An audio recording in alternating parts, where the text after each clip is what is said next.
L-arkivi notarili ta' Malta jħadnu fihom kollezzjoni kbira ta' dokumenti li jmorru lura s-sekli sħaħ. Juru mhux biss ġrajiet kbar iżda wkoll il-ħajja ta' kuljum tal-Maltin. L-arkivji ta' hawnhekk imur lura ħafna għaliex bħala professjoni, il-professjoni tan-notarja dokumentata għall-inqas lejn l-aħħar tas-seklu 13 u dan l-arkivi pratikament jinkorpora fih il-qalb ngħidula l-polz ta' poplu Malti għalfejn għaliex quddiem in-notar kien imur persuna minn kull faxx tas-soċjetà, kemm jekk huwa il-sir u kemm jekk huwa nobbli jew grammastru.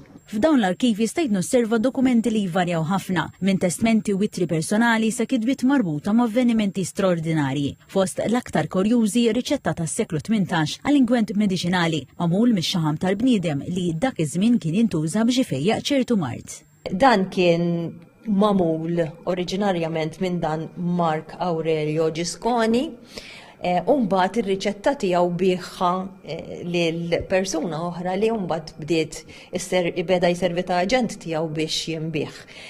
U jgħidilna l-kompożizzjoni tiegħu. L-arkivi jinkludu wkoll xhieda diretta ta' momenti importanti fl-istorja, fosthom kitbiet marbuta mal-assedju l-kbir u mat-terremot li fl-1693 ħalla ħsarat kbar fosthom fil-Katedral tal-Imdina. Dokumenti ieħor minn hawn imur lura sa 60 sena qabel l-iskoperta tal-Amerika. Dak huwa testament u fih jgħidilna li t-testatur ukoll bena il-Knisja ta' Sant'Antnin f'Għajn Xejba hija x-xara illum il-ġurnata, ġifieri għandek referenza għall-ismijiet tal-postijiet antiki, għall-użanzi Maltin. Fil-Mużew tal-Arkivi hemm ukoll il-kantilena ta' Pietru Kaxaro, meqjusa l-eqdem poeżija bil-Malti li turi li l-Malti kien diġà jinkiteb minn nies orrif fis-seklu 15. L-unika kitba bil-Malti wara din hija 200 sena wara, ġifieri kieku din ma nstabitx minn Patri Mikil Fsadni u l-professur Gottfried Wettinger laqas konna nafu li l-Malti kien jinkiteb minn nies orrif għaliex dik hija l-importanza tagħha.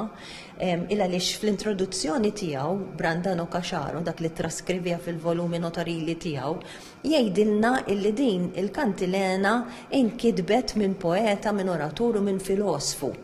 Mela minn bniedem ta' kultura kbira u qed jikteb bil-Malti, mela l-Malti mhuwiex il-lingwa tal-kċina. Fost il-biċċiet rari hemm ukoll il-mappa tal-1580 tal-kosmografu tar-Re Filippo Tini ta' Spanja, waħda minn 8 biss fid-dinja u li fiha tidher ukoll Malta. Jekk inħarsu lejha hawnhekk għandna id-Danube, din hija l-Crimea, pratikament illum hija żona ta' konflitt, hawnhekk għandna Kreta, sibna wkoll lil Malta u għandna biċċa sqallija.